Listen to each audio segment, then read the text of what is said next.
On August 6, 1890, one of the greatest baseball players of all time made his debut in the big show of Major League Baseball by playing for the National League's Cleveland Spiders, beating the Chicago Colts. The crazy thing is, he spent his minor league days playing in a city called Canton, Ohio.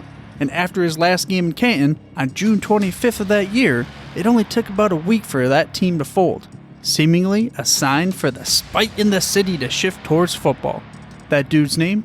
It was none other than Cy Young. Yes, that Cy Young. But about 3 months later, this week's hero would be born in the same city, and he would ultimately be a linchpin in the fight for professional football in that same city that Cy Young just left for professional baseball. And it ultimately would end up revolving around a player named Jim Thorpe. Welcome to the Football History Dude podcast, where each episode is a journey back in time to learn about the rich history of the NFL. Your host is Arnie Chapman. Football is his passion, and he wants you to come along with him to explore the yesteryear of the gridiron. So hop on board his DeLorean and let's get this baby up to 88 miles per hour. Great Scott! This time as we step off the DeLorean, the date is November 26, 1998, and we are in Pontiac, Michigan at the Silverdome. The Silverdome, it's Thanksgiving Day, baby, 1998. But why are we here? We were hired by Phil Luckett to come back and, change some things around, change the minds of some people, the whole time-space continuum and stuff, and Marty McFly fading into the universe. But who was this guy that hired us? Phil Luckett. Why did he bring us back to November 26, 1998 in the Pontiac Silverdome? You see, on this day, the Lions and the Steelers, on Thanksgiving Day, were all tied up at 16, and we're going into overtime. We gotta have that coin toss, right? Well, Jerome Bettis, the hometown hero of Detroit, Michigan, he calls heads. Or did he? Did he call tails? Well, I don't know, because that's what Phil Luckett said. He said, yeah, here's the boss, he said tails. He said tails. No matter if it was tails or heads or whatever it was, Phil Luckett gives the ball to the Detroit Lions, of course. They end up receiving the kick. They march down the field a little bit, because back in the day, remember, it was true sudden death. All you had to do was kick a field goal and you could win. So the controversy would play to this day. Luckett would take us back to settle this thing, and he wants to, I guess, maybe put a microphone better in Bettis' ears and make it so it's clearly stated if he said heads or tails. I don't know what the reason we're here for. But for me, it gave me a chance. I'm happy that I'm here because this is another big day for me. My guy, Barry Sanders, this was his last Thanksgiving Day. The legend, the greatest running back, and the most fun guy to watch, and the player of all time in my books. Of course, maybe I'm a homer. I sure wish that I could watch him play one more time. So I'm glad that he brought me here, because in the Thanksgiving era of my childhood growing up watching football, the 1990s, I was spoiled every Thanksgiving Day. The early game, it was Barry Sanders. Then the late game, it was Emmitt Smith, two of the greatest running backs in NFL history, going back to back. Then again, there was no TV back in the day, so it's easier to say now that they were two of the greatest of all time. But that brings us to this week's story and this week's hero. Talking about back in the day, one of the greatest heroes of all time for the NFL. One of the greatest athletes of all time. Jim Thorpe and the Canton Bulldogs. I bet Thorpe was pretty fun to watch. I mean, we have some of this, like, there was one video, if it's the only footage or whatever of him, and just can't be the same. Because without him and the Canton Bulldogs, there probably would be no NFL. And I've talked about Jim Thorpe and the Canton Bulldogs and that meeting on September 17th, 1920 at lengths throughout the show. I mean, in fact, you can go ahead and check out the Jim Thorpe episodes or even the founding episodes over at the show notes on your podcast player, or you can head to thefootballhistorydude.com. Again, that's thefootballhistorydude.com. Also, while you're at it, I ask that you please subscribe for free to this show by mashing that little subscribe button in your podcast player of choice. That way you get the hottest, freshest out the press episodes each and every week. But why Jim Thorpe? Why do we come back to Jim Thorpe again? The Canton Bulldogs. This is Thanksgiving Day. Should we not be talking about another storied Thanksgiving game of legend? We're talking like Red Grange stuff, or Ernie Nevers and breaking the record, or how about the 1934 Thanksgiving game with the Detroit Lions and the Chicago Bears, the first ever nationally broadcast game on NBC Radio, 94 networks? Well, that's part of why we're talking. That's why we're here. Because if this guy, the hero of this story, didn't exist, maybe we wouldn't even have the chance to get to those points in time to have some great Thanksgiving games to remember and the feasts and all that kind of thing. The turducken, the history of football, John Madden. Well, let's take it back a little bit. Because we're going to go back. This time, it's November 17th, 1890. We're still in Canton, Ohio. But this time, we're not going to talk about Ralph Hay, his future auto showroom, because this is the date of the precursor to Ralph Hay. Before Ralph Hay owned the Canton Bulldogs, we're talking about a guy that ran the team. His name was Jack Cusack. We didn't talk about this guy a whole lot. Maybe back in a previous episode, but I don't even remember researching the name a whole lot. Jack Cusack. Much of the information in this episode is actually going to come from Jack's book called Pioneer in Pro Football. Now, I got this through the Professional Researchers Association website. And it's only 18 PDF pages, so probably longer than that, but this is where I'm going to focus for this episode. Revolving around Jack Cusack. Because he is the hero that I talk about at the very beginning. We have Cy Young. Cy Young. I know this is a football podcast, but Cy Young, man, that is a name. That is a dude for baseball. Holy cat's pajamas kind of guy. Canton, Ohio. Just imagine that. Leaves the Canton minor league baseball team, and a week later, they bounce. They're like, we're done. He goes on to Major League Baseball, creates this probably a career in Major League Baseball that will never even be rivaled as far as a pitcher goes. But that's not what we're talking about. We're talking about football. I'm going to go ahead and leave it as this. I'm going to leave you with the beginning of how Jack Cusack's book started. Now, this is a quote from the very beginning, and it goes like this.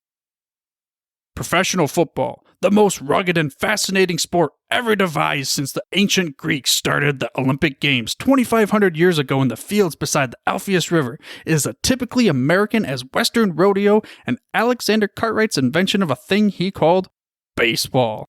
End quote. So there you go. This is the most rugged and fascinating sport that he believes is ever devised. Not baseball, football. Pro football that started November 12th, 1892. A guy named Pudge Heffelfinger. We talked before about Teddy Roosevelt having to get involved, the president getting involved with rule changes during the 1906 season because they had to slow down the death rate that was on the field. So this is a massive mayhem, destruction kind of a game. But something else happened in 1906. That's when Cusack talks about a scandal, something that he said, quote, would make the term professional football anathema for the next 9 years. Anathema? What's that mean? I didn't know what anathema meant, so I had to look it up on the Merriam-Webster dictionary. And this is what that website said. Anathema is one that is cursed by ecclesiastical authority or something intensely disliked or loathed. Whoa. Wait a minute, man. Hold back that horses. Pull back the reins. Disliked, loathed, cursed by ecclesiastical authority. What's going on here? This is not what I imagined about professional football today. Because today, professional football, there's a lot of this, I guess you could call it anathema around professional football, the National Football League, and you have a lot of player safety things coming into light. You have a lot of the other, the sitting down at the national anthems and things like that that's going on. So, yeah, I guess it still is, but to a different point. But then again, if it's not the deaths that were on the field back in 1906 that was causing us this ruckus, what was it? Players switched sides all the time back in the day. We knew that. It's no secret. But a specific rivalry was born. Maybe it wasn't born at this point, but it was really heated up because Jack Cusack talked about players switching sides from Massillon Tigers over to the Canton Bulldogs. Canton Pros, they had different kinds of names and such. Why? Well, why else? Higher pay. So the river's rising. The river of greenbacks and all those dollars Benjamins, they'd be rising to cause bad blood to be flowing between the two teams. The game between Canton Bulldogs and the Massillon Tigers in 1906, which was on Massillon's home turf, mind you, resulted around a controversy. A controversy where Canton bettors lost money because whoever bet on the Canton team, well, you lost because that Canton Bulldog team did not beat the Massillon Tigers back in 1906. But was there something that was going on? You see, the Canton coach at the time, Blondie Wallace, was accused in the newspaper of convincing his own players to throw the game. And it was possibly right because apparently he sued him for libel and all that kind of thing, and then they dropped it because maybe he had no evidence because maybe he actually did it. But no matter, that's what the people believed. So their perception, even if it wasn't the reality, was that reality is true in my mind. And that's what happened. The Canton fans, the people who bet on Canton, they're like, man, dude, you got your players to throw the game? This is not cool. Professional football is a travesty. It's a scam artist. It's nothing but a bunch of people trying to win one over on the other guy, trying to make money. So that put a black eye and everybody a stigma on professional football in the area. And Jack Cusack at the time says he was 16 years old. He said that he and his neighbor, Victor Kaufman, went to a bar where most of the Bulldogs players were. Apparently, Victor let them know that he thought the game was crooked. Fight starts out there at Cortland Hotel Bar where the Canton Bulldog players were, and we got Victor Kaufman and all these other guys start getting into things, and this is where I'm going to leave you with the quote.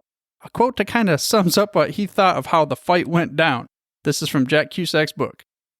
Tables were overturned and the surging crowd crashed through the plate glass window and continued to battle on Court Street until the coppers arrived with their nightsticks to quell the rioters and haul some of them away to the pokey. I didn't know what the pokey was. Apparently that's got to be the jail. But because of this, he says from 1906 to 1911 basically, he mentioned that it was really just mostly sandlot teams around town. And then he considered 1912 as a renaissance for pro football in Canton. But really they were started up as the Canton Pros in 1911. But still, 1912 is when Cusack took over as manager. He and Roscoe Oberlin, who was, the team captain and was really thought of as being one of the better players around. Pretty much, sounds like they were partners. Then in 1913, they convinced the regular players to start taking salaries instead of splits. And the splits were, gate receipts. We make, sell 1,000 tickets and we'll call it $1 each. And you got $1,000 and we'll split it up amongst everybody. So, profit sharing. And one thing this did was it helped them control the known costs. And then you can take that and you can go ahead and expand the team. You can grow it and everything like that. So with Cusack as a manager, the Bulldogs were beginning, the Canton Pros were beginning to start bringing professional football really back to the forefront in Canton, Ohio. And with this is in the book, so I'm just saying. He said that they mentioned things like getting away from the 1906 scandal and, we got to try to find a way to make it so things happen. But apparently the managers had a verbal agreement, which he said were unknown to the players, that once a player signed with the team, that player was the team's property until he either left the league or he was released, which helped, keeping salaries down. And we talked about this in other episodes and the whole fight for player salaries and what's fair, what's not fair, and all sorts of things that we don't need to get into necessarily right now.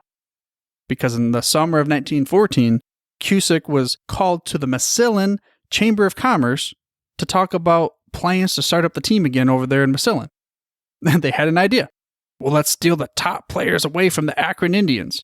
Cusack was like, dudes, don't you remember the 1906 issues that kind of got brought up from this? And he's like, I don't think you should do this. Don't you remember problems we had last time? I mean, he had this quote from the book. He said that they told him, you'll be forced to play us, they told me. If you don't, you'll be losing a lot of money.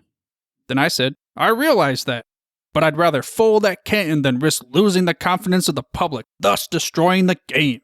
End quote. So, of course, this is after the fact, but if it really did go down like this, Cusack could have perhaps been a hero for professional football even in that regard, helping maintain the integrity of the league.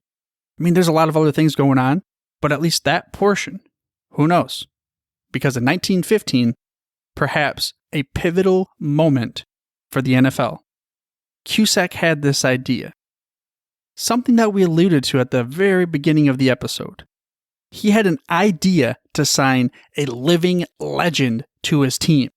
This would be a former Carlisle Indians superstar, a one-man wrecking crew on the football field, a star baseball player, single-handedly dominated the Stockholm Olympics in 1912 and considered one of the greatest athletes to ever live. At the time, considered the greatest athlete alive.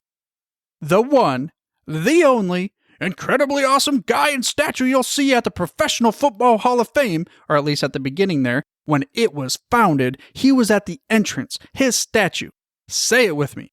Jim Thorpe. Yes, Jim Thorpe. Jack Cusack was the guy who decided to have this masterful little plan to bring him to the Ohio Football League, which would ultimately end up resulting in the birth of the NFL, because they used Jim Thorpe's name and notoriety recognition to be able to put some leverage upon the NFL for the fans around the league. And that's what happened at the very beginning. I mean, as soon as Cusack signed Thorpe on to the Canton Bulldogs, all of a sudden their attendance went from like 1,000 or whatever, boom, shot straight up, because he was more than a football player. He was an attraction. People would flock from all over just to come see Jim Thorpe on the Canton Bulldogs play. But how did he even get there? You see, Cusack, he sent Thorpe's former teammate, who did play for the Bulldogs at the time, but he played with Thorpe at Carlisle. This guy's name was Bill Gardner. He said, hey, why don't you go talk to him? I know he's the backfield coach at the University of Indiana right now, but just go talk to that guy. Tell him I'm going to offer him 250 smackarooskies per game to play for our Canton Bulldogs. Now, that was quite a bit of money at the time, and most people thought that he was crazy.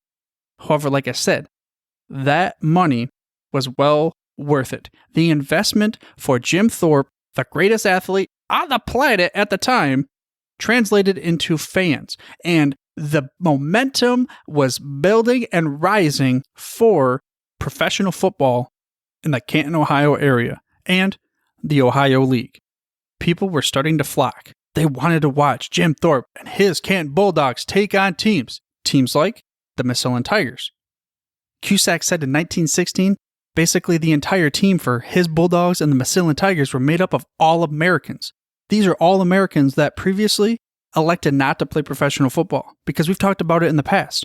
College superstars often elected not to play professional football. So pro football was really gaining the traction, baby. Chaka chaka choo choo, get on that train, push it down the hill, because we're just picking up steam.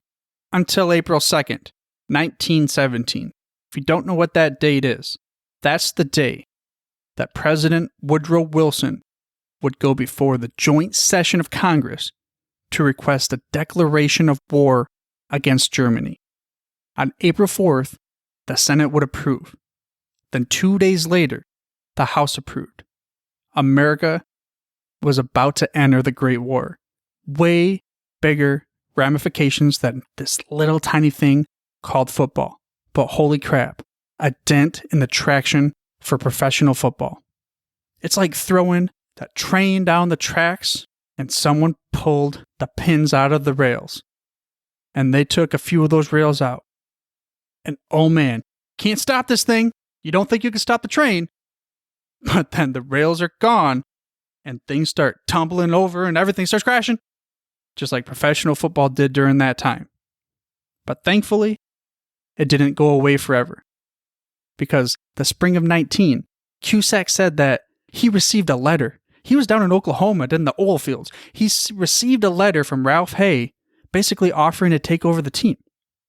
And so it was. Like I said, this episode was mostly about Jack Cusack because I didn't cover him a whole lot in previous episodes. And I wanted to cover him because on this Thanksgiving Day, well, the day before, Thanksgiving Eve we'll call it, I wanted to take time to remember the early years of professional football.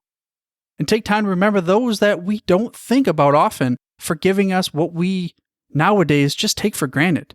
I'm going to flip on that tube, 12:30 p.m. Eastern Standard Time. I'm going to watch my Detroit Lions. Then later on, if you want, you can watch Cowboys. Then you can watch whatever game the NFL Network decides to play at the night game. But that wasn't always the case. You see, professional football was very close to never even coming into existence. It was close to being shut down multiple times. But one guy, one hero, Jack Cusack, and I wanted to thank him and every other early owner, player, all those kinds of things that fought, scrapped, and built the NFL.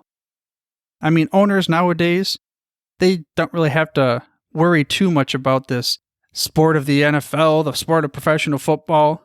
You get this built-in fan base. They're going to always turn on that TV. They're going to eat the turkey. They're going to get the tryptophan going, and they're going to pass out after the game. But back then, owners didn't even know from week to week if they were going to survive. But they just kept fighting, just like the Pilgrims in the early days. I mean, hey, this is Thanksgiving. Let's bring it up. They didn't think they were going to survive that first winter. They were like, oh man, what do we do here? We're stuck on this boat now because we can't even, this winter, these are some pretty harsh times over here. They ended up celebrating in November of 1621 with that great feast, often referred to as the first Thanksgiving. Among them was the greatest Native American king in the area, King Massasoit. And that name struck a bell with me because I'm like, Massasoit, I remember this name. We talked about in like way early years, the first episode even, Walter Camp and the Rules Committee for the NCAA, they would often meet in the Massasoit House. I don't know if this is the same reference as in the house was named after the great Native American king, but no matter. Just like the early Pilgrims, the NFL did have a great Native American ally in the fight to survive. Just like the Pilgrims had to first survive through the winter, football had to survive through wars, the Great Depression, or these other things. So let's go ahead and be thankful for Jim Thorpe and his Canton Bulldogs. Because in the end, the Canton Bulldogs were one of the most important teams in the 100 years of the NFL. And that's not just because the owner invited a bunch of dudes to his auto showroom to start this crazy idea of professional football. It's also not just because the team had legendary Jim Thorpe in the beginning. The Bulldogs were the first back-to-back champions in the NFL. But perhaps even more impressive, the team still holds the NFL record for consecutive team wins with 25 straight. I hope you enjoyed this week's episode of the Football History Dude podcast and were able to gain some gridiron knowledge nuggets of the predecessor of Ralph Hay and the man responsible for bringing Jim Thorpe to the NFL. Now next week, we're going to take a little break in the original years of the NFL to chat with executive producer of Locked On Podcasts, a network of local sports podcasts that I highly recommend you take a look at. Now this guy's name is Jay Soderberg, but you may recognize him as Pod Vader, the guy that really helped jumpstart the podcasting network over at ESPN in the early years. But for now, dudes, I'm through if you're through. Thank you for listening to this episode of the Football History Dude. To make sure you're the first to get the next episode, please subscribe on your podcast player of choice and head on over to thefootballhistorydude.com for the show notes and more information on the history of the NFL. And remember, dudes, where we're going, we don't need roads.